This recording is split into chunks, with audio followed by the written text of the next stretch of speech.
Hi, my name is Torsten Schoeneberg. We are here today at Russell Books in downtown Victoria on the unceded territory of the Lkwungen speaking peoples. I am going to read two poems and one story for you. At the end I will read a poem that addresses one of the authors on the shelves behind me. But I'll start with a short poem that I wrote shortly after moving here. It's a bit of an experimental piece and it's called Crawfish. I hear the thing is still confessional poetry. I confess there are crawfish. That's a word I have learned. Oh yes, there are. I nearly stepped on one when I climbed from the river that flows by the old mother's house before turning to shade. She sends her children to high school as if she ignored, I contend, there are crawfish and things not covered by words.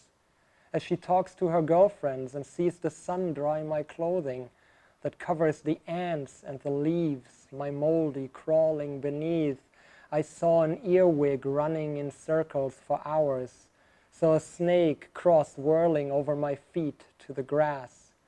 I once confessed to a snow goose what I think of you people. I will concede there are mountains and imply that your world is not earth. I confront our mothers with what we did nightly in high school. I know of others who all had death lists the same. Only with friends I confer about 3 ways of dying. Still, no word reveals earth as clear as the watershed turns. I remember the bus stop with chatter, every damp window, sleep-empty nights on a mattress, and moths. I was an earwig running in circles for hours till I came down a river to rain spraying words on the glass. What I learned from the leaves I keep secret from buses. I infer there are others, but only the snake will have seen. I confine to the world now. I commend washing skins in all rivers, but I confess there are crawfish. That's the best word I learned. So I would like to read a story from my book, Brenda Craigdarroch Doesn't Care If You Read This Book. Well, I care. I wrote these stories around the quirky character Brenda Craigdarroch. They are somewhere between stories and poems. And yeah, I hope you enjoy this one. This was one of the first ones I wrote. Brenda Craigdarroch once gave a jigsaw puzzle of a Japanese painting as a Christmas gift to her 5th boyfriend, a Bitcoin miner from Winnipeg. The Bitcoin miner from Winnipeg loved Japanese culture.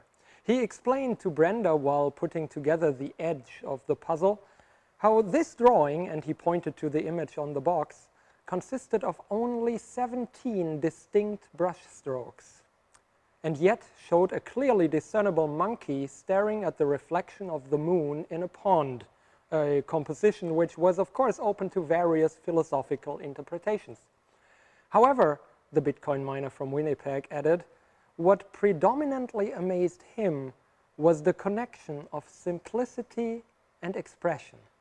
The simplicity of just 17 brush strokes expressing a clear but multi-valued image. That is the quintessence of Japanese art, the Bitcoin miner from Winnipeg explained to Brenda. It takes long years of hard practice and training, the Bitcoin miner said, to achieve the ability to express so much with so little. He said there were other drawings made up of only 10 or 11 brush strokes which elucidate elaborate landscapes with mountains, rivers, and cherry blossoms. Only 10 or 11 brush strokes thrown onto the canvas by a master, seemingly within a couple of minutes, but based on years of exercise, meditation, and preparation, the Bitcoin miner from Winnipeg said, as he was separating the puzzle pieces with gray parts from those that were entirely white. And Brenda was folding up some of the wrapping paper for possible reuse. Then she started to help with those pieces that were entirely white. The best method she came up with was testing each of them against each other, seeing whether they fit. This was all in the old days when Bitcoin mining was still feasible as a private business with some expensive but affordable special processors whose cooling fans were quietly humming behind the Christmas tree. After their third date, he had explained his Bitcoin mining to her. Then Brenda had read all she found about Bitcoins on the internet in one afternoon and understood enough to see that most questions asked on the Bitcoin forums were dumb, and eventually bought 5 Bitcoins from money she originally had saved for Christmas presents. There are drawings that consist of just 4 brushstrokes, the Bitcoin miner from Winnipeg said. 4 brushstrokes, conjuring a detailed scene of rural life with a farm and the fallow lands and wet meadows and several sheep and a dog strolling at the riverbanks. And through one window in the farmhouse, one can see the family having tea. Amazing craftsmanship, amazing, the Bitcoin miner from Winnipeg said. Then he recounted that the artist who made that drawing had lived in a monastery for 34 years, taking a vow of silence and eating nothing but 3 bowls of rice with raw vegetables a day and fish on Fridays. He had made his brush from a tree that had been grown on the south side of a hill just outside the monastery boundaries, planted 250 years ago for that exact purpose. Eventually, the tree was cut down in a spiritual ceremony. The best part of it was made into a brush, the best ink was prepared, and the best canvas was prepared, and then, within 20 or 30 seconds or so, but after 4 days and nights in which the master stared open-eyed at the canvas, he threw that magnificent rural scene on it, with the family in the farmhouse, and the sheep, and the dog, and a flock of birds rising in front of Mount Fuji, with 4 brushstrokes. That's fucking amazing, isn't it? The Bitcoin miner from Winnipeg said. Brenda had managed to connect patches of 7, 4, 3, and another 4 pieces, respectively. Her boyfriend had finished the monkey and the reflection of the moon. Some of the ripples on the pond were still in disarray. She really liked him. Months later, she was quite sad when he followed the path of cheap electricity and set off to work on a Bitcoin mining farm in Mongolia.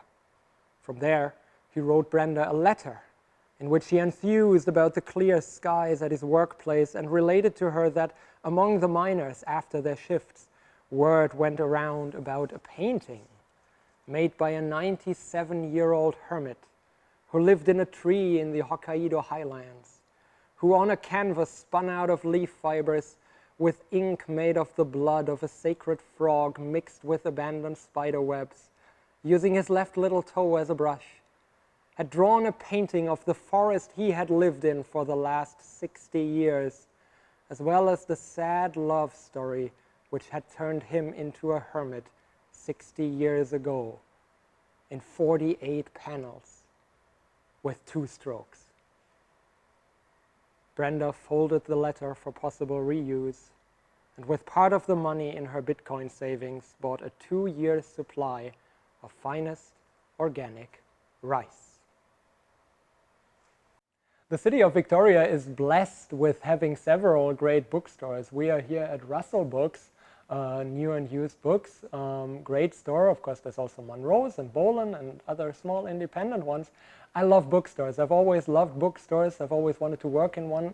Honestly, I've always wanted to sleep in one. One of the reasons why I wanted to read this piece right here is that Russell Books right now has a copy of Walt Whitman's Leaves of Grass signed by the author. I'm not telling you how much it cost, ask Russell Books, but that is a nice connection because some years ago I wrote a poem that is addressed to this gentleman who wrote that poetry collection for Walt Whitman.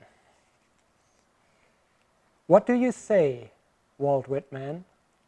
You have been quiet for quite a while, preferring maybe to sleep, like you did when you saw some congressmen, judges, and presidents of your time. I do hear others, Walt Whitman, the poets you opened, who still fly on your voice, the Ginsbergs, Dylans, and the latest geek at an open mic. But I wonder, Walt Whitman, what would you say? You sang America, Walt Whitman. And now I hear America growling in the morning, its high-end weapons growling across the Harrow Strait into my cold tea on this Canadian patio. Tell me your country, Walt Whitman. For its people, they don't speak to me like you did when you and I were both younger. You taught me a lot, Walt Whitman. You made me believe in democracy and the Republic. Now I see people labeled as Democrats and Republicans, and none of them makes me believe in anything. How did we get here, Walt Whitman? Why have I, even though I read your verses cross-country, cross-book, before sleep, following you through the lands of the earth and the states of the Union, through unions and offices and coal mines and churches, fields and cities, up the Mississippi and down the Rio Grande, following you through the loves and loves of men and women, sisters and brothers, parents and children, and so many others you praised and opened. Why have I lost faith in that vision of yours, that shining city, that brotherhood and comradeship and worldly and ethereal religion? Where am I, Walt Whitman? Now I live in a city they named after an English queen, a queen you knew from the newspapers, and whom you quietly pitied for not being able to see the light beaming from that democracy and republic, and for not hearing that music always round you. But where are you now, Walt Whitman? Are you with me again in my little book cove, you and me quietly learning to praise not only rocks and birds and rocks, but people, all creeds and tribes of earth, dirty people, loving them for their dirt? What do we do, Walt Whitman? We seem to be good and quietly pity those who know you just as a pseudonym of some TV character. You giggle, Walt Whitman, and I love your beard for it and want to kiss it, like when I saw you behind a closing taxi window in my sleep. You, with your coy smile and your bookshelves full of Hegelian philosophy I abhor. But you breathed your body, the world, into it, and where are the ones who listen? What happened to America, Walt Whitman? And more, what happened to us, who were meant to be poets but don't know, just don't know, and are caught between the wrongness of poetry and the wrongness of silence?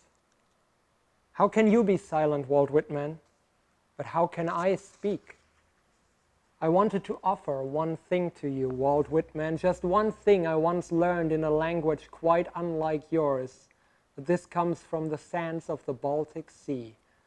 See every human, every being with reason indeed, as a sunrise, a one of its kind, a node of words and worlds not to untangle, a holy thing, a sacred one, you and I sacred too, Walt Whitman, with spheres of uncertainty and who knows, and all things that could be around us, like capsules or balloons.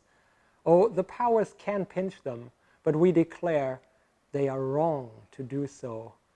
And from there build that republic, that public thing, where we live together, and still so much to achieve and to strive for. We need a new America, and you must sing it. What do you say, Walt Whitman?